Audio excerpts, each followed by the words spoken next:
It's a particular delight to be in front of you on a bunch of levels. I get a chance to be in front of the people responsible for the future, i.e. parents who have got their children enrolled in this wonderful institution and are looking ahead both themselves as parents and obviously looking very much forward to seeing what their children are going to do in the future. I've got a 25-year-old and a 27-year-old, so I am a little bit ahead of the curve in that standpoint for you, but it's going to be a great ride for you, I'm assuring you.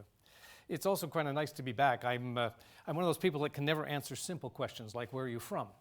Because I'm a military brat, and I moved every 18 months or so. I've lived in Victoria 5 times. I came here from being born in Whitehorse when I was about 3 months old, as I recall, or 6 months, something in that neighborhood. So started very early, and could never stay here, always moved away and came back again, but it's nice to be back in Victoria. Whoever scheduled the weather, Jake and Ray did a great job of that. I could never schedule it quite so well. It's been absolutely spectacular. It's been fun to enjoy that. A little bit about myself, just so you got a sense of context about this strange fellow in front of you and a bit of sense of what I'm talking about. For the fact that I'm going to go fairly quickly through a fair number of things, I just want to give you a flavor for the future. Don't worry about taking notes unless you really want to take something specific, but I'll make sure I provide everything I talk about to Ray and to Jake, and they'll distribute all of that content to you so you don't have to worry about catching some reference or how do you spell that, or certainly not remembering URLs as they go whipping by you, and make it easier for you to find that. I'll give them an entire set of all the URLs of everything I mentioned, and so you can go and look at those at your leisure. They'll distribute them one way or another, I'm sure, up on the web. I'll put this same slide up at the end, and it'll have my email address in it so you can track me down. I'm pretty much a journey guy, and I don't stop very often. I've slowed down a great deal since I retired a number of years ago. Zubet and myself live on a sailboat full-time, so while we're delighted to be here in lovely sunny Victoria, we're actually not used to being any more than 15 degrees away from the equator, because that's the only place that's warm enough for us anymore. And so we spend our life on this. This is Ruby the Wonder Dog up in the top right-hand corner. She's the commandant on the boat. Zubet's the admiral, and I get to be the cabin boy.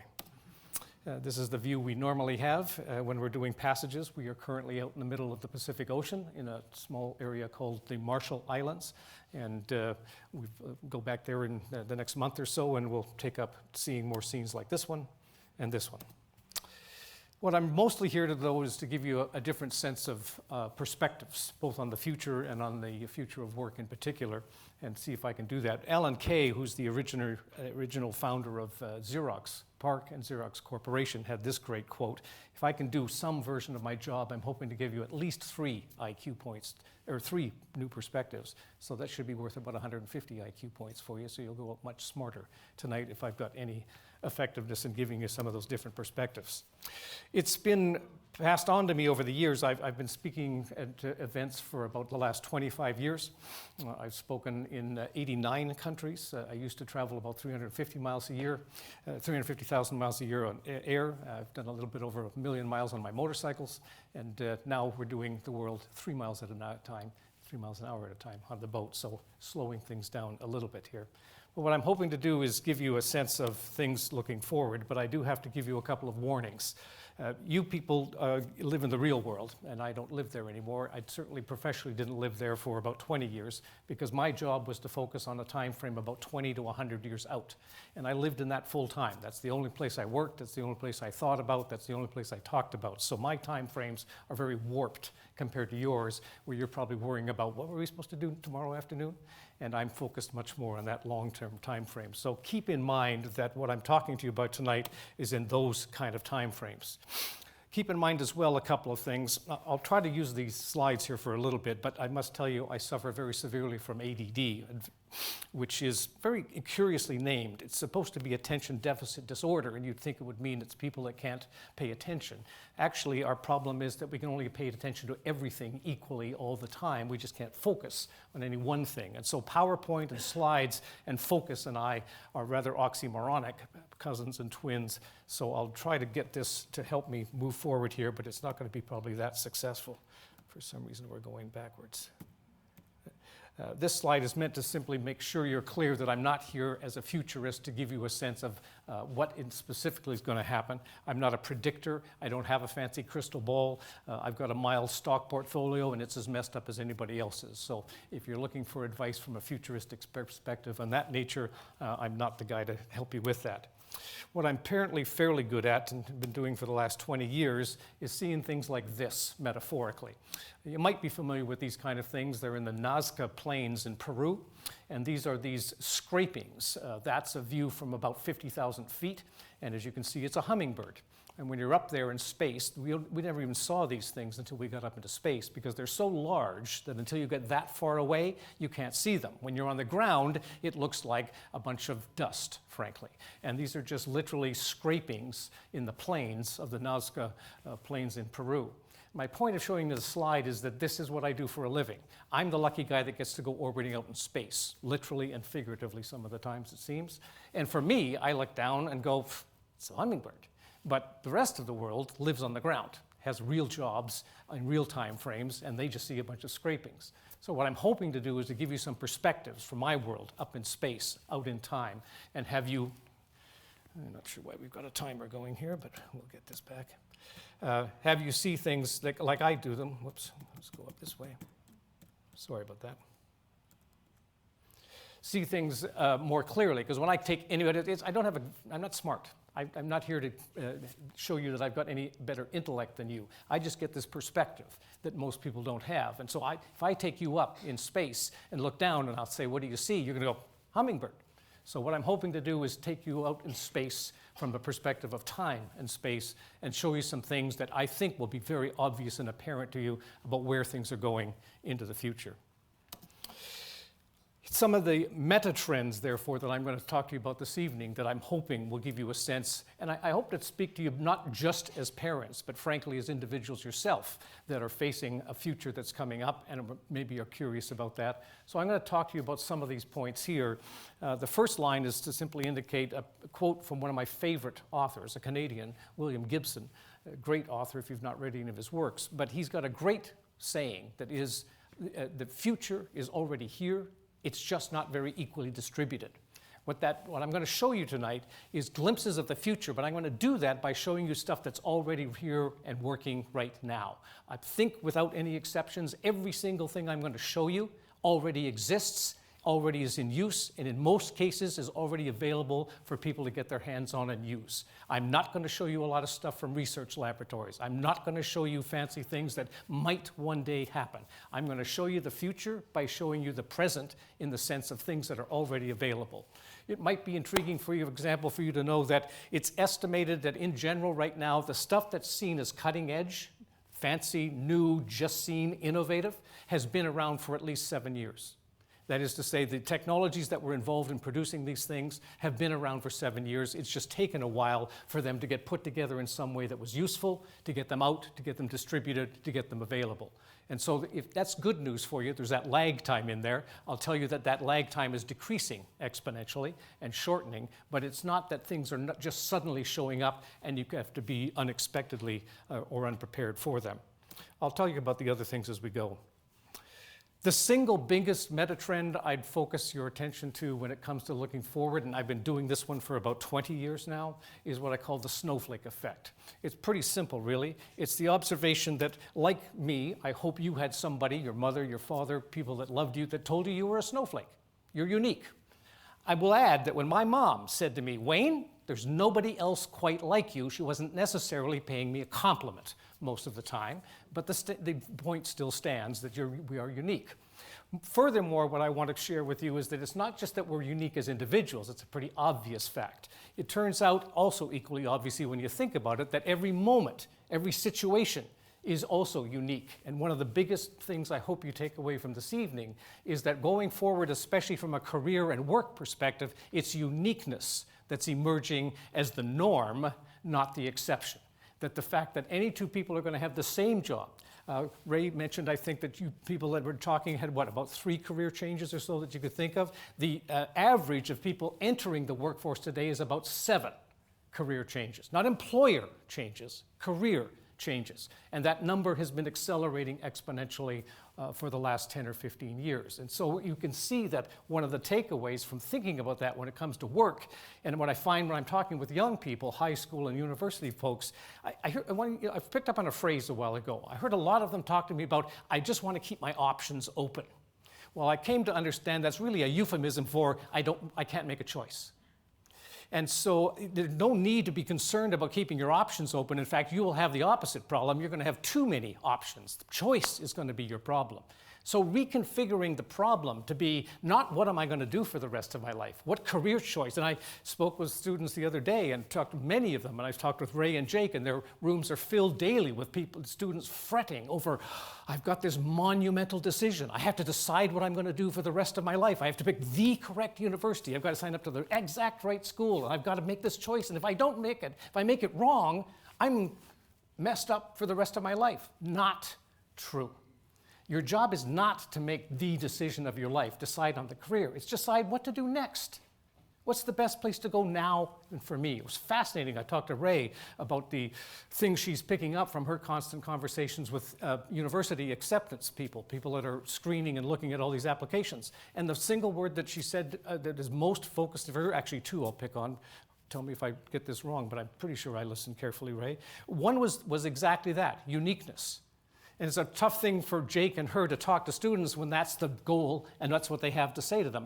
What you need to do to stand out, to be accepted, is to have that person reading your application see a uniqueness, see an individual, see a whole person.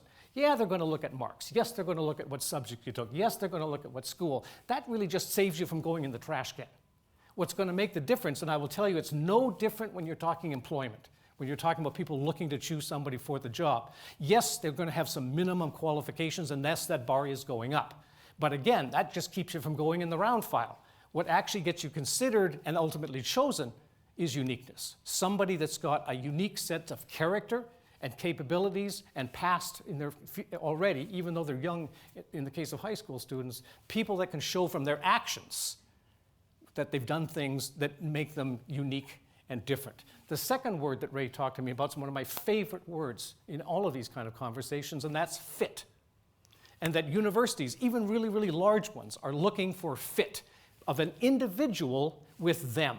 An individual that's going to fit within the institution, fit within the school or the college that they're choosing, fit even within the city and the location that has to matter for that. So on a large set of dimensions, that fit between the individuals.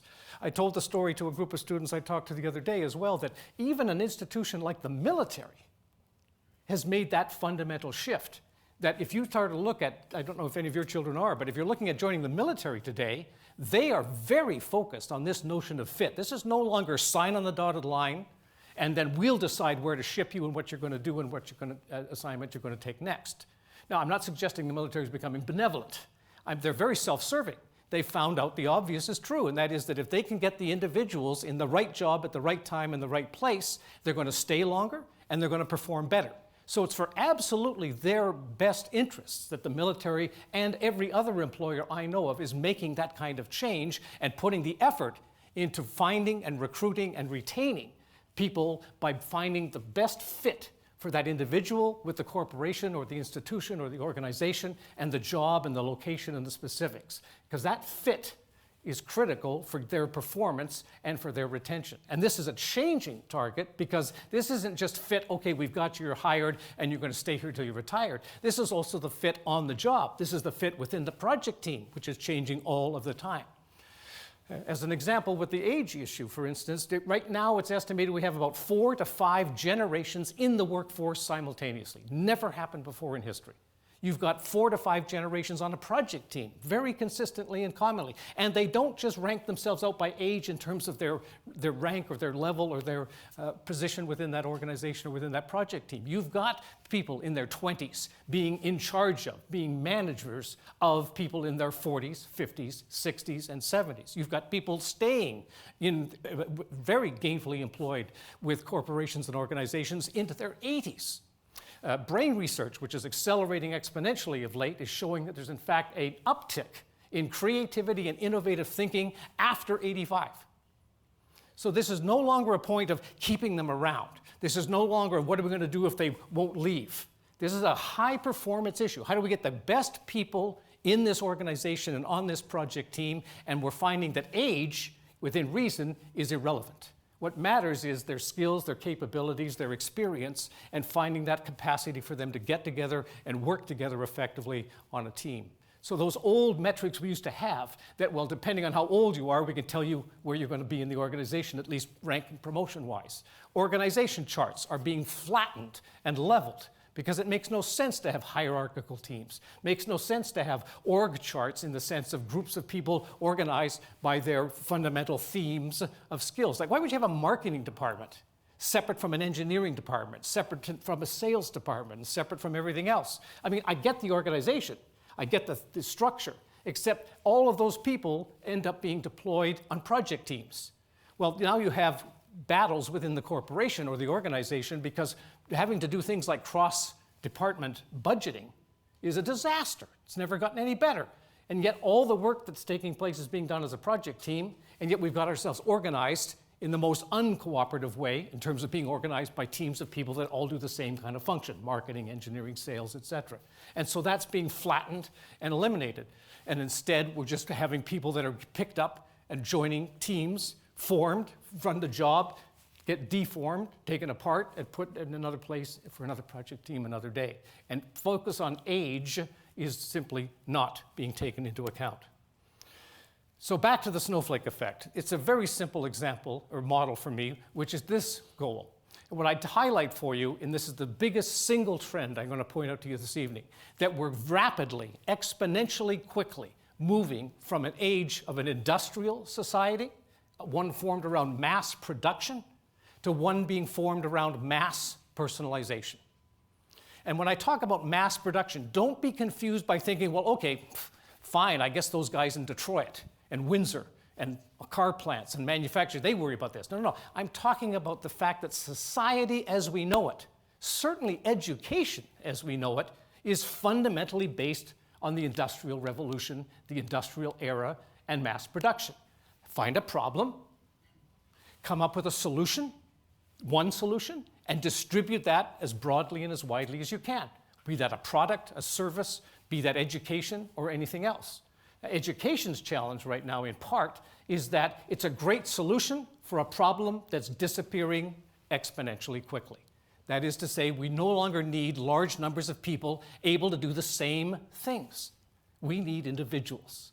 I talked to a general 5 years ago who said to me when I was in his office, he says, Wayne, I got this one example as we got onto this topic. He said, I don't know whether to fire this guy and court-martial him or pin a medal on him. And I said, well, help me understand that story. And I won't take you through the whole story, but it was a tank battalion commander who had ignored all of the rules, broken direct orders from Washington at the time. And yet, having done so, he saved not only his battalion, but the city that they were defending. Now, the point I'm making to you is that the military is facing a same situation here. And I'm only using military examples because I think they're that sort of, you'd think that they would be immune from this, right? We'd have structure and rank and order, and we'd have all of that structure and that inability to flex. But that inability to flex is making them incapable of doing the job that they're trying to do. So even something like the military is struggling with and adopting this notion of mass individualization and personalization. So don't be confused by the fact that this is something oriented around mass production and factories. Now, if you notice quickly, I didn't go through the whole list, I didn't want to bore you with it, but this is, I'm going to show you just quickly a set of other trends, and the single orientation around the trend is exponential change. It's fascinating if you want to look into this. It turns out that if you take almost any change of any kind and plot it out over all of human history, it ends up being an exponential curve. So I'll just give you a couple of examples that are relevant to some other things I'm going to talk about. So here is a logarithmic chart plotting out from 1900 over here on this side up to 2100, or at least predicting that, the exponential growth of computing power. You hear about this kind of stuff, but you might be interested in seeing where it's headed, okay? You'll notice that we're not quite yet. Well, actually, about a year ago, we passed the line. It's not updated quite. Do I have the year on here? No, I'm sorry, I forgot. This set of statistics is from 2008. And already in that time, we've now finally passed the insect brain capability in terms of computing power. But you can see the trajectory path that that rate of change is going on. And it's estimated, if you follow the lines here, that somewhere around 2040, 2045, it's estimated that we'll have computing capacity on the level of the human brain. Now, the only point I want to make to you, I'm not going to go into that subject much, is just take a look at the fact that this is going up exponentially. And then I'm going to comment about exponential change in a minute. Here's another example of exponential change. This one's even more close to home and relevant to you. This is the rate of time it takes for 25% adoption of something new. 25% is regarded as sort of when something becomes mainstream, when something's adopted, when something's kind of set in. You can see back to telephone and then radio and then television. This is the amount of time it took to reach that 25% penetration. Look what's happening as we hit the end there. Look at what happens with the PC, with the mobile phone, and with the net. Again, an exponential decreasing of the time it takes. Now, the point relevant to the workforce for you for this is you used to be able to weather the changes, the storm of change within the workforce in your lifetime. Especially, I talk to people now, well, hey, Wayne, I'm 40. You know, I've only got another 20 years, and by then, this stuff will all be gone, and I'll be gone, I'll be retired, I won't have to worry about this. Or when you're talking to even younger people, they feel that they can just get a handle on where it is now, and their parents have told them, don't worry, it doesn't change that fast, and you'll be okay. Not at all. Not when this rate of acceleration and change is going on, and therefore the change in the workforce, the change in the world around us, is going up exponentially, and within our given lifetimes, we're going to see that rate of change. You know, one of my favorite real-life stories about exponential change, just to make it real, and so that it's not just something that's a bunch of math and numbers on a graph. I met with a guy, the great privilege I have of being a keynote speaker around the world is usually I'm at about a 2-day conference is a typical thing, 2 or 3 day conference. And they've often got an open keynoter and a closing keynoter. And I'm one, and the other person that's the other end of the spectrum is there as well. So we often have dinner or meet up together because we're strangers in a strange land.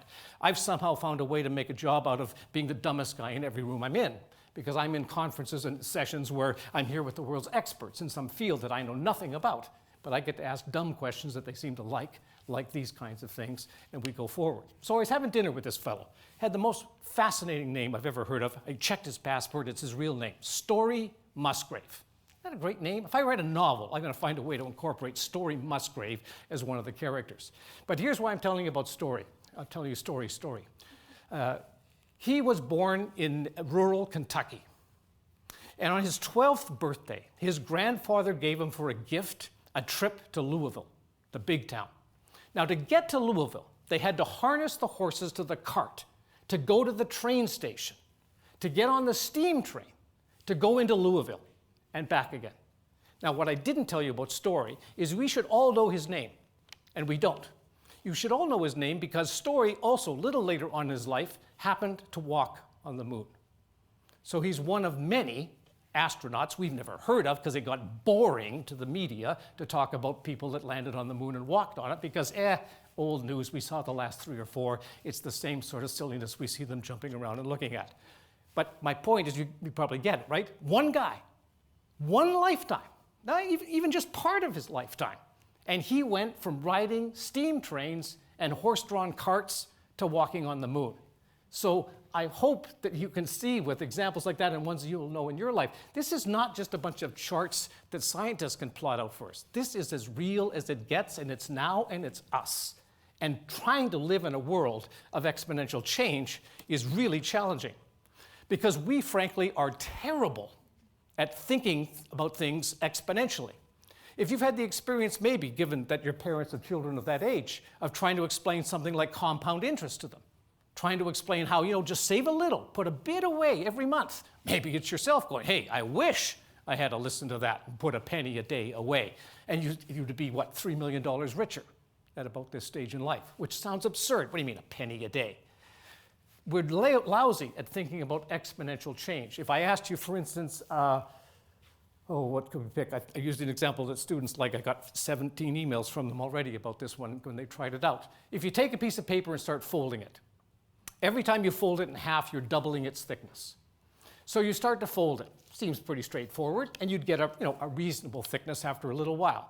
But here's some numbers to test it out and see how well you do in thinking exponentially.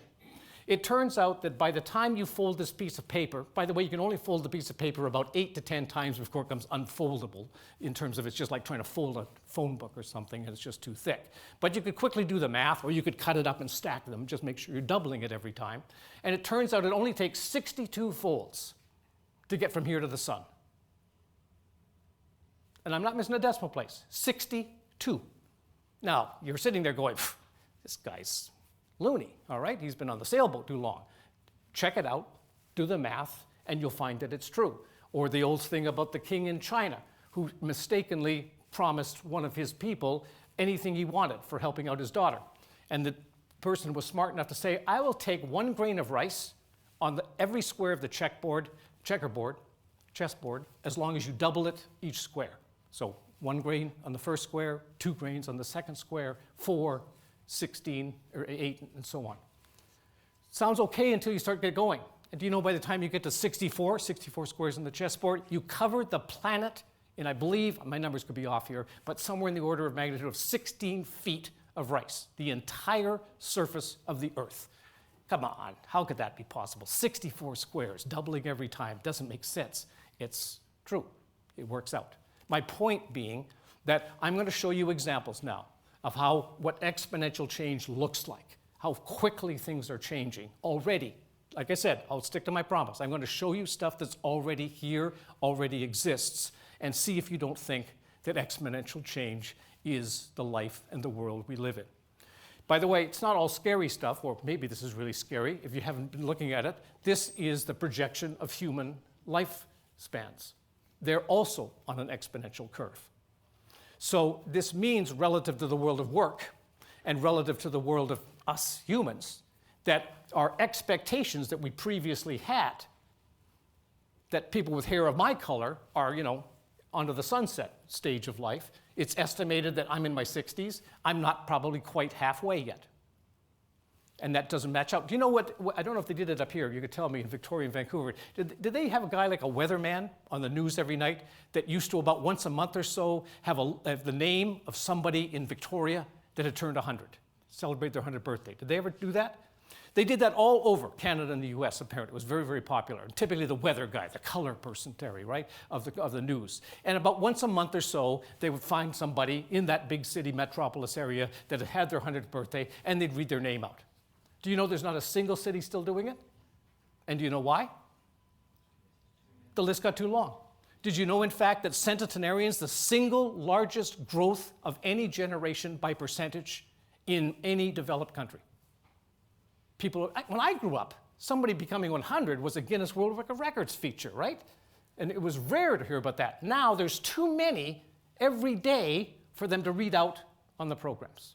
So this, again, is not just a bunch of mathematical forecasting. This is the world we're living in. Here's some examples.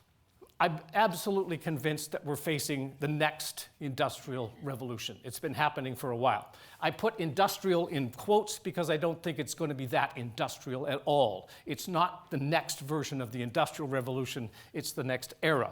But I'll show you some examples of this. This one is going to be, show you some things around 3D printing and 3D scanning that you may have heard of.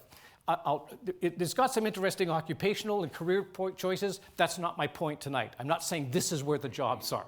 I'm saying this is where the changes are happening. This is an example of exponential change, and I think you'll see quickly what needs to be done to adapt and adopt to it. Before I do that, let me just show you some things that'll maybe make it even more clear. So you don't think we're going to be increasing things exponentially. Let me show you this quick short, if it's going to work here.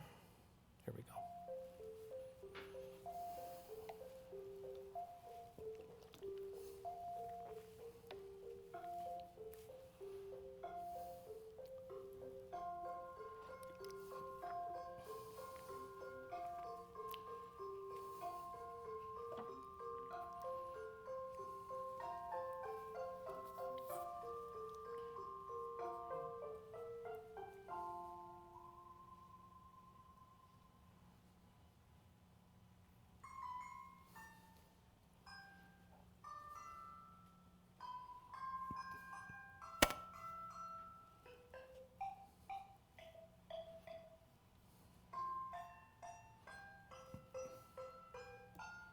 I'm just going to mute that for a minute while you watch this. Now, at first glance, this looks pretty hokey.